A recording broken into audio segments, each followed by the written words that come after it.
दोस्तों, कैसे हैं आप सब। एच फॉर हॉरर चैनल में आप सभी का स्वागत है। इस चैनल पर हम लोगों के साथ घटने वाली डरावनी घटनाओं को कहानी के रूप में आप लोगों के लिए लाते हैं। आज की कहानी की बात करें तो ये कहानी समीर जी की है। तो चलिए कहानी शुरू करते हैं।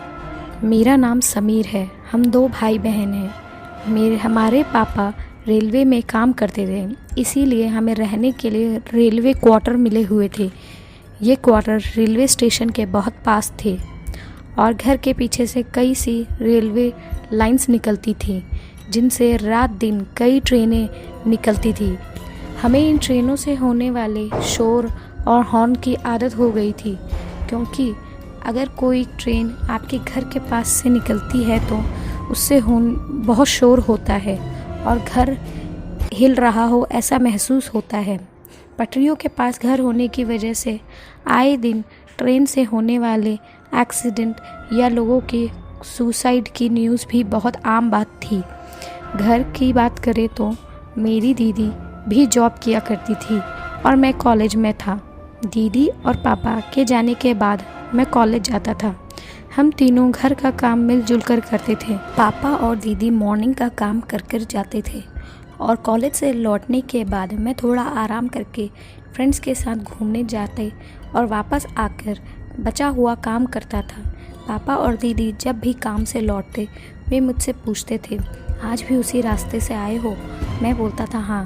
तब पापा थोड़ा गुस्सा होकर बोलते थे, कितनी बार तुमसे कहा है उस रास्ते से मत आया करो, वो रास्ता अच्छा नहीं है। वहाँ न जाने कितनी सुसाइड और एक्सीडेंट हुआ हैं और कितनी ही दुर्घटनाएं हुई हैं। मैं हर बार कुछ न कुछ कहकर टाल देता और कहता कि मैं अकेला नहीं आता हूँ, मेरा दोस्त भी मेरे साथ आता है। पापा, ये एरिया तो हमारा है, तो इसमें इतना डरने वाली बात क्या है? पापा फिर कुछ नहीं बोलते थे। उस रास्ते की बात करें तो वो रास्ता वैसे बहुत डरावना ही दिखता था। काफ़ी चौड़े एरिया में रेलवे लाइंस बिछी हुई थी और दूर दूर लंबे लंबे लाइट के पोल लगे हुए थे, जिनमें से पीली पीली लाइटें जली रहती थी। उन पोलों की कुछ लाइट्स तो कुछ एरिया तक पहुंचती और कुछ एरिया में अंधेरा होकर फिर कुछ दूरी पर दूसरी लाइट की रोशनी होती थी, जिससे कि ये एरिया और भी डरावना लगता था। हमारा रूटीन ऐसे ही चलता रहा।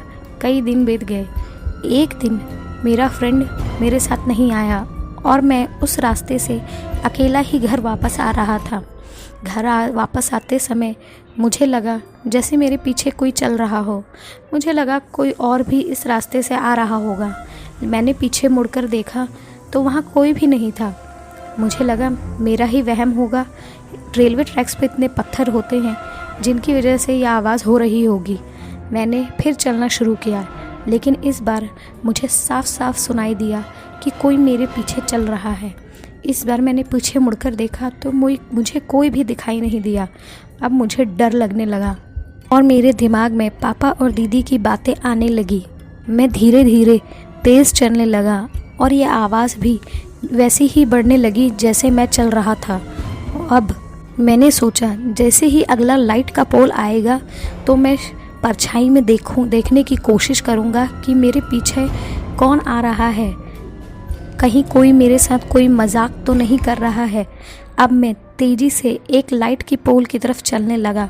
जैसे ही मैंने शैडो में देखा तो डर से मेरी सांसें ही रुक गई। ये परछाई बहुत बड़ी, लंबी और बिल्कुल काली थी। इसमें चेहरे और गर्दन का तो पता ही नहीं चल रहा था, पर हाथ इतने लंबे थे कि वो ज़मीन से रगड़ खाकर चल रहे थे। मैं पूरी हिम्मत करके पीछे मुड़ा तो आसपास देखने पर कुछ भी नहीं था, लेकिन ज़मीन में देखने पर वो परछाई वहीं थी।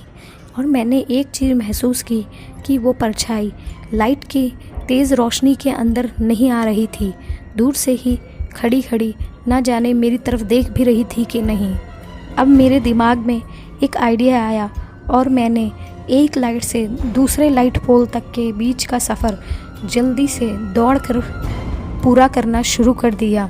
1-2 लाइट पोल्स को ऐसे ही क्रॉस करते हुए जब मैं फिर लाइट के एक पोल के नीचे पहुंचा तो मैंने देखा कि अब वो परछाई मेरे थोड़ा और नज़दीक थी। इससे मुझे समझ आ गया कि वो परछाई अंधेरे में अपना गैप कवर कर रही है। अब मुझे लगा कि मैं 1-2 पोल और दौड़कर ऐसे पार करूँगा तो ये परछाई अंधेरे में एक ना एक बार मुझे पकड़ ही लेगी। अब मैं परेशान होकर सोचने लगा, अब मैं क्या करूं? यहाँ मैं हर जगह लाइट्स भी तो नहीं ला सकता। यही सोच रहा था कि तभी एक ट्रैक पर ट्रेन आई और उसकी लाइट बहुत तेज़ थी और दूर तक फैली हुई थी। स्टेशन पास होने की वजह से ट्रेन धीरे धीरे चल रही थी। मैंने मन ही मन भगवान को थैंक यू बोला और ट्रेन जिस ट्रैक पर चल रही थी उससे 2-3 ट्रैक छोड़कर अपनी पूरी जान लगाकर घर की तरफ दौड़ा और मन में भगवान का नाम ले रहा था।